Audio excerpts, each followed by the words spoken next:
भाई मैंने कहा कि मैंने नेशनल असम्बली से इस्तीफ़ा दिया है, जाके अपने इलाके में बैठेंगे, कोई खेती बाड़ी करेंगे, अगर किसी शहर में हुए तो कोई पकौड़े की दुकान खोल देंगे।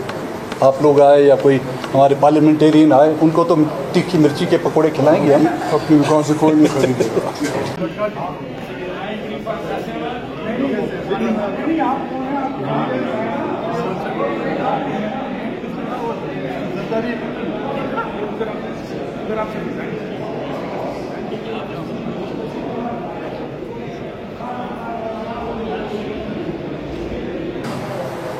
भाई मैंने कहा कि मैंने नेशनल असम्बली से इस्तीफ़ा दिया है, जाके अपने इलाके में बैठेंगे, कोई खेती बाड़ी करेंगे, अगर किसी शहर में हुए तो कोई पकौड़े की दुकान खोल देंगे।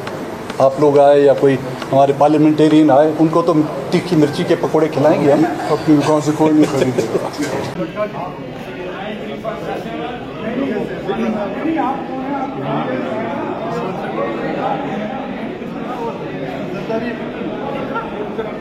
अगर आप